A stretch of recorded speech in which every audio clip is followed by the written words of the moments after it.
आप देख रहे हैं ट्रांसपोर्ट इमेज। मैं श्रीकांत आपके साथ। आइए चलते हैं आज की मुख्य खबरों पर।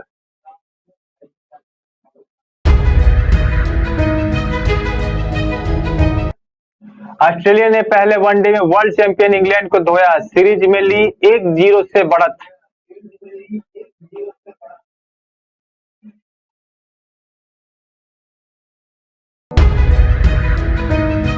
ज्ञानव्यापी मामले में मुस्लिम पक्ष को कोर्ट से बड़ा झटका, आपत्ति को किया खारिज, कहा याचिका सुनवाई योग्य है।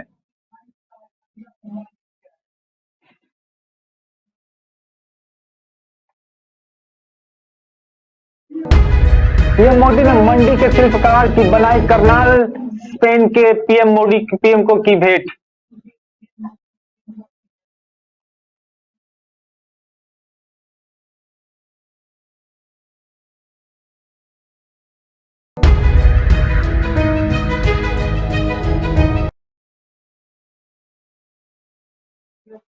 मनी लॉन्ड्रिंग मामले में सत्येंद्र जैन को तगड़ा झटका, दिल्ली कोर्ट ने खारिज की जमानत याचिका।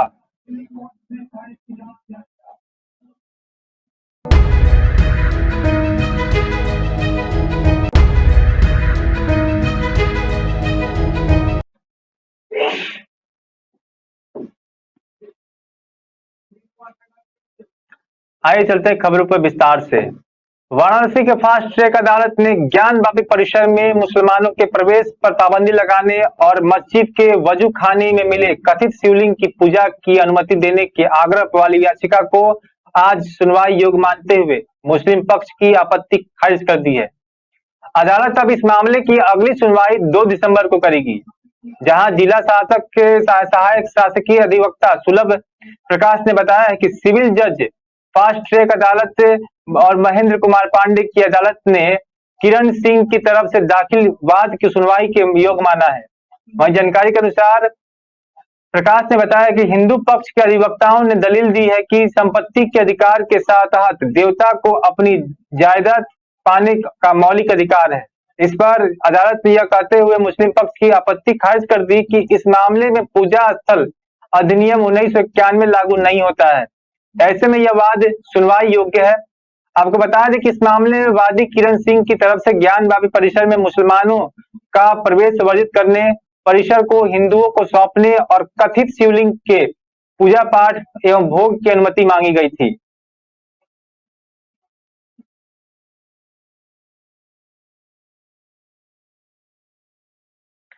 इंडोनेशिया के बाली में आयोजित G20 सम्मेलन में भाग लेने गए प्रधानमंत्री नरेंद्र मोदी ने स्पेन के प्रधानमंत्री पेड्रो सांचेज को हिमाचली देव संस्कृति में इस्तेमाल होने वाले करनाल की जोड़ी भेंट दी है। भेंट स्वरूप दिए गए करनाल का निर्माण मंडी जिला के सराज विधानसभा क्षेत्र के थाची गांव निवासी बीर सिंह ने किया है। बीर सिंह ने बताया कि उन्हें इस बात से की बहुत ज्यादा खुशी है कि उनके द्वारा बनाई गई करनाल को प्रधानमंत्री मोदी ने विदेशी भूमि पर स्पेन के प्रधानमंत्री को भेंट स्वरूप दी है। वहीं बीर सिंह ने बताया कि प्रधानमंत्री में जब भी हिमाचल आते हैं तो अधिकतर उनके द्वारा बनाए गए उत्पादों को ही प्रधानमंत्री को भेंट स्वरूप दिया जाता है।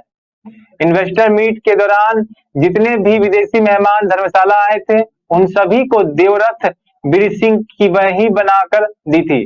वहीं कुल्लू दशहरे में प्रधानमंत्री नरेंद्र मोदी को जो राम दरबार भेंट स्वरूप दिया गया था उसका निर्माण भी इन्होंने ही किया था।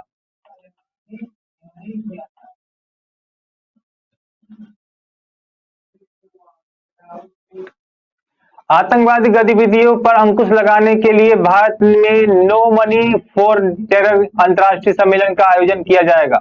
भारत में 18 से 19 नवंबर को यह इंटरनेशनल कार्यक्रम होगा जिसका आयोजन एनआईए करेगी।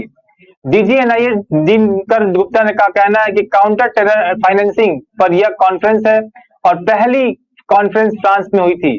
दूसरा एडिशन 3 साल पहले ऑस्ट्रेलिया में हुआ था। उसके बाद कोविड की वजह से कॉन्फ्रेंस नहीं हो सकी। आतंकियों की फंडिंग को रोकने के लिए ऐसी कॉन्फ्रेंस का आयोजन किया जा रहा है और भारत इसमें महत्वपूर्ण भूमिका निभाएगा। वहीं डीजीएनआईए दिनकर गुप्ता का कहना है कि 72 देश इस कॉन्फ्रेंस में आ रहे हैं और हर देश के प्रतिनिधियों को अपनी बात रखने का पर्याप्त मौका मिलेगा। इस कॉन्फ्रेंस का एक अहम मुद्दा नार्को टेररिज्म भी होगा।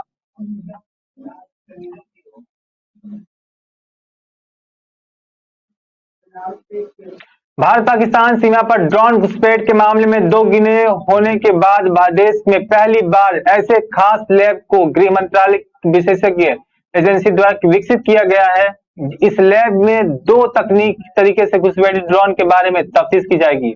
पहला जिन्हें सीमा पर देखा जा सकता है और दूसरा जो मार गिराए जाते हैं।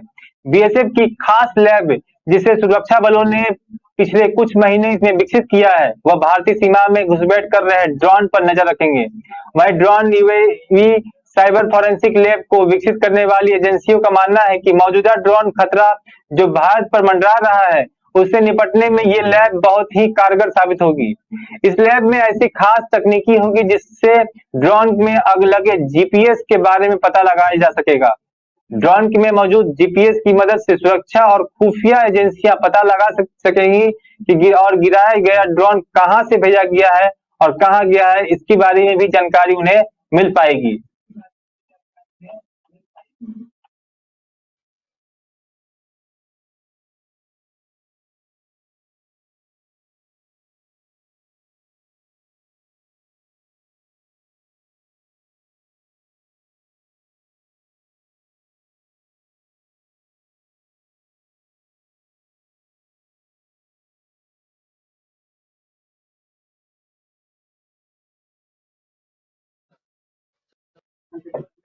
दिल्ली के मंत्री सत्येंद्र जैन को गुरुवार को तगड़ा झटका लगा है। कोर्ट ने मनी लॉन्ड्रिंग केस में उन्हें वैभव जैन और अंकुश जैन को जमानत देने से इनकार कर दिया। स्पेशल जज विकास दुल्प ने मामले की सुनवाई की और कहा कि तीनों की जमानत याचिका रद्द की जाती है। आपके मंत्री सत्येंद्र जैन ने यह कहकर जमानत याचिका मांगी थी कि उन्हें लंबे समय तक लंबी अवधि में रखने के कोई भी उद्देश्य पूरा नहीं होगा। बता दें कि जैन दिल्ली सरकार में स्वास्थ्य, गृह और ऊर्जा के पीडब्ल्यूडी मंत्री हैं। बता दें कि सत्येंद्र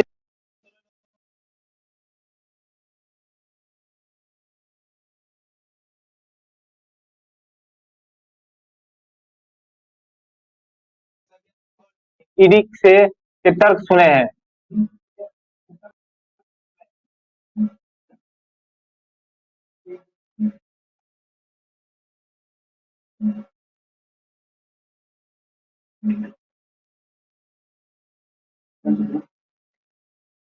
गुजरात विधानसभा चुनाव की तारीखों का ऐलान होने के बाद सभी दलों ने चुनाव प्रचार में पूरी ताकत झोंक दी है। ऐसे में गुजरात की कई विधानसभा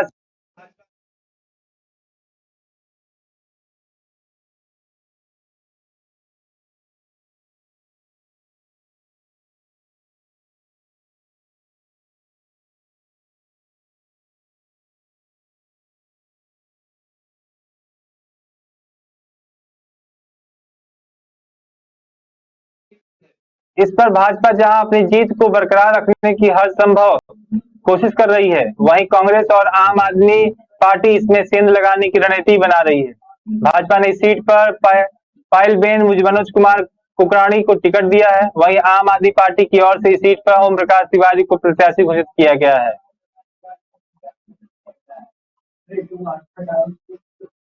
पड़ोसी देश नेपाल में आगामी 20 नवंबर को आम चुनाव होने वाले हैं। नेपाल के निर्वाचन आयोग ने चुनाव शुरू होने के 72 घंटे पहले से मतदान सूची होने तक सभी अंतर्राष्ट्रीय सीमाओं को सील करने का निर्णय लिया है। इस वजह से आज रात 12 बजे से 20 नवंबर की रात तक सिद्धार्थनगर जिले के बडनी, खुनवा, ककरवाहा और अलीगढ़वा बॉर्डर पूरी तरह से सील रहेंगे।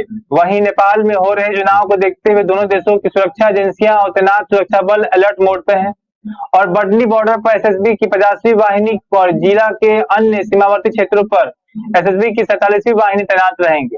जिले के सभी बॉर्डर और डॉग स्पॉट टीम के साथ एसएसबी और पुलिस बल की तैनाती की गई है। नेपाल के निर्वाचन आयोग ने अंतर्राष्ट्रीय सीमा से आवाजाही रोकने के लिए गृह मंत्रालय को पत्र भी भेज दिया है। इसमें उन्होंने बताया है कि सवारी साधन आवागमन व्यवस्थापन संबंधी मापदंड 2059 में लागू किया जाएगा। इसके तहत मतदान के दिन अंतर्राष्ट्रीय आंतरिक हवाई उड़ान करने वाले यात्रियों को पासपोर्ट, वीजा और टिकट के आधार पर ही आवागमन देने दिया जाएगा। मतदान के दिन बीमार व्यक्तियों के एम्बुलेंस, पानी के टैंकर, दूध की गाड़ियां, दमकल और सूचना प्रसारण विभाग की गाड़ियां चलने के लिए अनुमति दी जाएगी।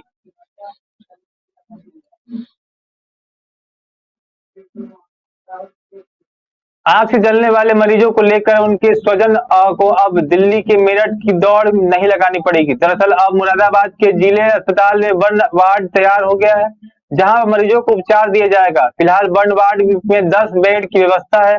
इस वार्ड की में प्रबंधन की ने स्टाफ की ड्यूटी भी लगा दी है, ताकि मरीजों की पूरी देखभाल भी हो सके। मंडल मुख्यालय के अस्पताल होने की वजह से अब यहाँ रामपुर, संभल, अमरोहा और चंदौसी के जले मरीजों को उपचार मिल सकेगा। यही नहीं, शरीर ज्यादा जले होने की स्थिति में मरीजों के लिए वीडियो कॉल पर त्वचा रोग विशेषज्ञ से बात करके उपचार भी व्यवस्था की जाएगी। साथ ही जिला अस्पताल की इमरजेंसी में आने वाले मरीजों के सीधे वहीं भेज दिया जाएगा।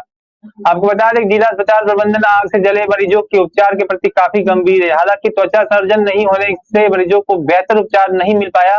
प्रबंधन का प्रयास है कि मुख्यालय से प्लास्टिक सर्जन मिल जाए तो बर्न यूनिट में किसी तरह की कमी नहीं आएगी।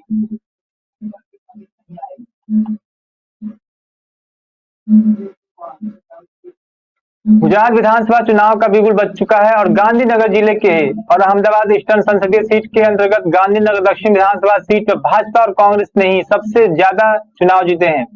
इस सीट पर अमूमन बारी बारी से दोनों ही पार्टियों ने अपना वर्चस्व कायम रखा है। पिछले 2017 का चुनाव कांग्रेस डॉक्टर सीजे चावड़ा ने भाजपा के अशोक कुमार रणछोड़ भाई पटेल को शिरकत देकर जीता था। इसके पहले कांग्रेस के डॉक्टर सीजे चावड़ा ने ही एक दशक पहले 2002 का चुनाव भी यहां से जीता था। कांग्रेस ने सीट से हिमांशु पटेल को प्रत्याशी बनाया है, जबकि आम आदमी पार्टी ने दौलत पटेल को चुनावी दंगल में उतार दिया है।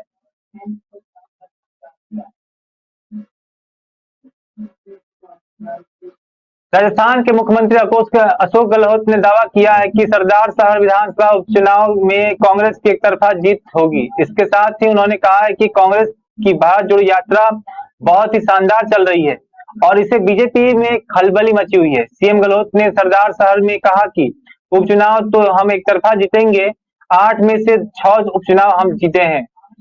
बीजेपी प्रत्याशियों की जमानत भी जब्त हो चुकी है, तीसरे नंबर पर रहे वे हैं और ये चुनाव हमारे लिए बहुत महत्वपूर्ण है। मालूम हो कि सरदार शहर चुनाव के लिए कांग्रेस के सहानुभूति कार्ड खेलने हुए दिवंगत विधायक पंडित भंवर लाल शर्मा के बेटे अनिल शर्मा को उम्मीदवार घोषित किया है। वहीं बीजेपी ने अपने पूर्व विधायक अशोक पिंचा को टिकट दिया और वहीं राज्य सरकार की कल्याणकारी योजनाओं को जिक्र करते हुए सीएम गहलोत ने कहा है कि अभी तक जो हमने फैसले किए हैं, हिंदुस्तान में किसी भी राज्य में ऐसे फैसले नहीं हुए हैं। चाहे कर्मचारी के लिए पुरानी पेंशन योजना बहाल करना हो या चाहे चिकित्सा स्वास्थ्य बीमा योजना, या राज्य में एक से बढ़कर एक फैसले लिए गए हैं।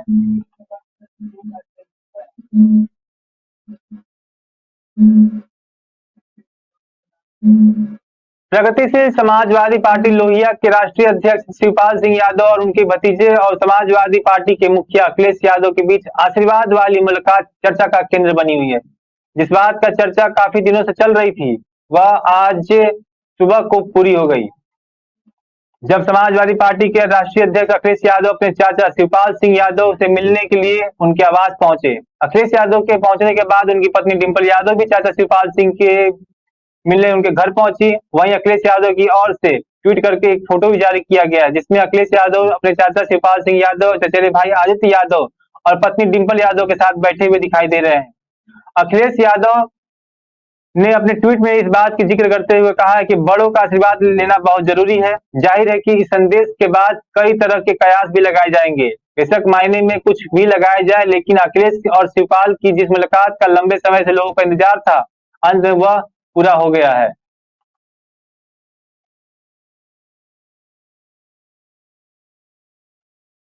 केंद्रीय सड़क परिवहन और राज्य मार्ग मंत्री नितिन गडकरी की सिलीगुड़ी में तबीयत अचानक खराब हो गई। उस वक्त वह कार्यक्रम में शिरकत कर रहे थे।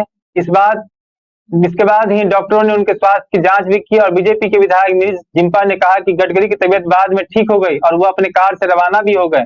जिम्पा ने कहा कि कार्यक्रम खत्म होने के बाद गडकरी ने बेचैनी महसूस की और जानकारी के अनुसार डॉक्टरों ने मंच के पीछे ले जाकर उनकी स्वास्थ्य की जांच भी की है। बाद में वह अपने कार से वहां से निकल चुके थे। गडकरी के स्वास्थ्य के बारे में फिलहाल विस्तृत जानकारी की प्रतीक्षा की जा रही है। पश्चिम बंगाल दौरे पर आए नितिन गडकरी ने सिलीगुड़ी के 1206 करोड़ रुपए के 3 राष्ट्रीय राजमार्ग परियोजना की आधारशिला रखी है।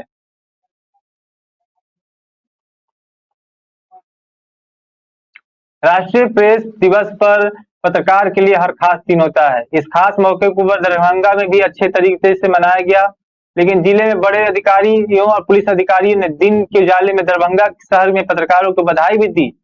लेकिन रात होते होते पुलिस वालों का कहर भी एक पत्रकार पर ऐसा टूटा कि पूरा परिवार घायल होकर अस्पताल में भर्ती हो गया।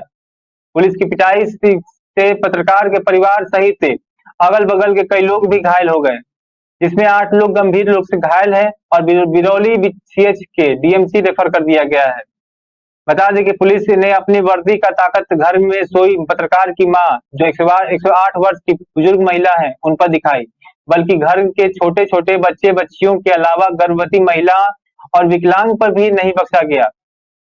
सभी को एक तरह से ही डंडे मारे गए हैं। इस सबसे आश्चर्य की बात यह है कि महिला की पिटाई भी सभी पुरुषों ने मिलकर की और घटना के वक्त एक भी महिला पुलिस वहां मौजूद नहीं थी।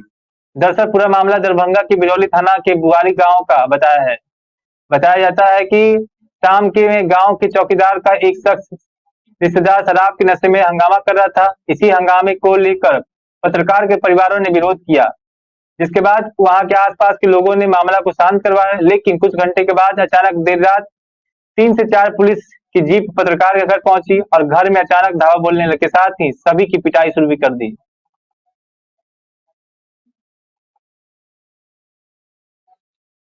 बिहार में इस वक्त की सबसे बड़ी खबर सामने आ रही है कि आयकर विभाग की टीम ने प्रदेश के कई हिस्सों में एक साथ छापेमारी की है। बताया जा रहा है कि बिहार सरकार के एक मंत्री ने बिजनेस पार्टनर के ठिकानों पर रेड मारी है और यह मामला कर चोरी से जुड़ा है। और बताया जा रहा है जिनके ठिकानों पर छापे मारे गए हैं वह मंत्री के रिश्तेदार भी हैं। जानकारी यह भी है सामने आ रही कि वह मंत्री के साले भी हैं। उनके बोरिंग रोड स्थित ठिकाने पर भी आयकर टीम ने रेड मारी है। इसके अलावा अन्य लोगों के ठिकानों पर भी छापे मारे गए हैं। जानकारी के अनुसार आईटी की टीम ने साकार कंस्ट्रक्शन के नाम की कंपनी के ठिकानों पर छापे मारे हैं। इस कंपनी के मालिक समीर महासेठ बताए जा रहे हैं और वही इस कंपनी का भी है। कर चोरी के मामले में आईटी की यह कार्रवाई की गई है।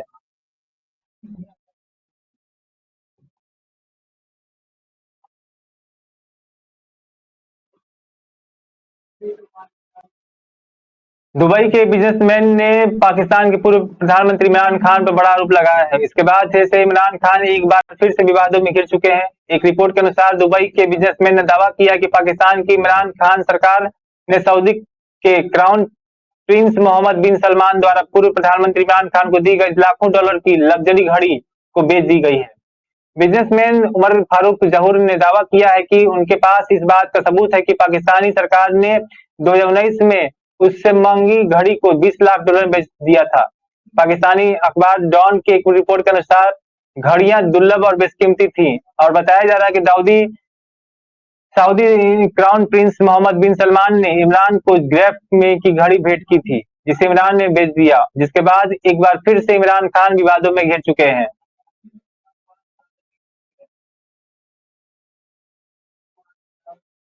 इस साल यूनाइटेड किंगडम ने लिसेस्टर और अगस्त और सितंबर के दौरान एक अभूतपूर्व घटना देखी, जिसमें हिंदू और मुसलमान समुदायों के बीच हिंसा हुई, जिसमें सामूहिक लामबंदी, बर्बरता और शारीरिक हमले भी शामिल थे।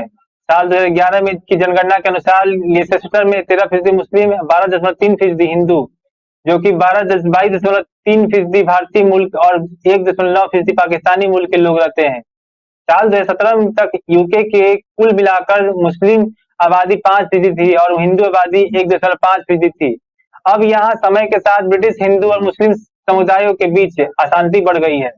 नवीनतम घटना तब घटी है जब 28 अगस्त को भारत और पाकिस्तान के बीच एक क्रिकेट मैच था। इस मैच के बाद क्रिकेट प्रशंसकों के बीच हिंसक झड़पें हुई। हालांकि इस तरह के संघर्ष नहीं है।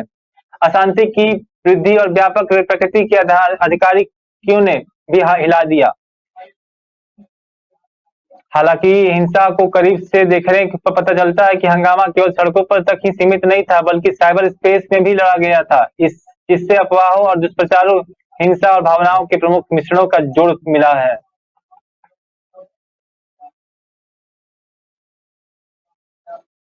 इंडोनेशिया के शहर बाली में हुए G20 शिखर सम्मेलन में विश्व भर के नेता प्रधानमंत्री नरेंद्र मोदी के साथ गर्मजोशी के साथ मिलते हुए नजर आए हैं। G20 शिखर सम्मेलन के दौरान अमेरिकी राष्ट्रपति जो बाइडेन मोदी को समय समय पर दोस्ताना इशारा करते दिख भी रहे थे। वहीं पीएम मोदी के पास से हाथ मिलाने से शुरू हुआ यह सिलसिला सलाम करने की तस्वीरों तक नहीं रुका।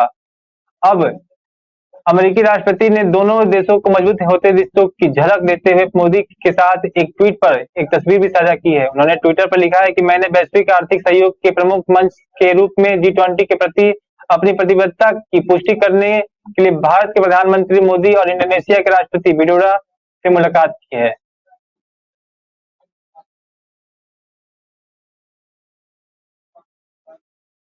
कई सालों की जद्दोजहद के बाद आखिरकार नासा के स्पेस लॉन्च सिस्टम ने आर्टेमिस 1 अभियान को प्रशिक्षित कर ही दिया। 17 नवंबर 2022 की इस अभियान की ऐतिहासिक तारीख भी हो गई। इसके जरिए नासा का स्पेस लॉन्च सिस्टम का भी सफल परीक्षण हो गया है और अब ऑर्नियान अंतरिक्ष यान चंद्रमा की ओर जाएगा और इसके चक्कर लगाकर उसे धरती पर वापस आना है।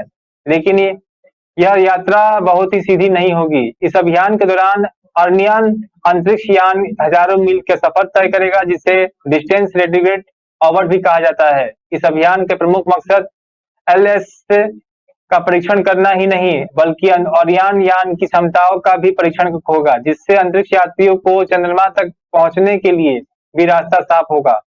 डीआरओ वह रास्ता है जो जिसे यानों को चंद्रमा तक पहुंचने के लिए कम से कम ईंधन की जरूरत होती है।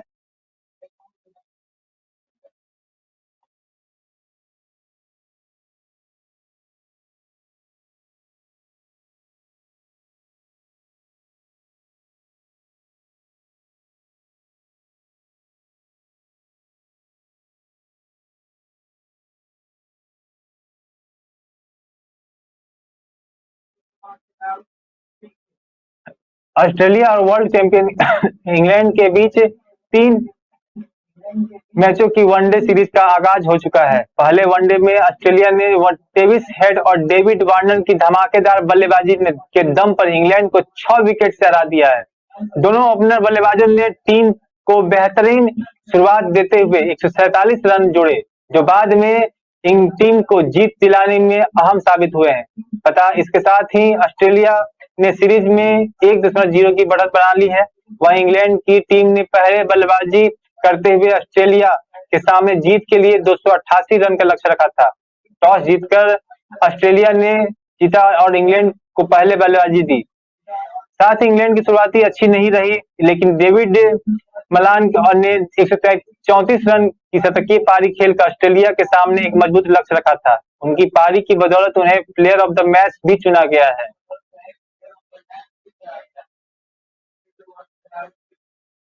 आप देख रहे थे अब तक की खबरें हमारे साथ। आगे की खबरों को देखने के लिए हमारे साथ बने रहें। नमस्कार।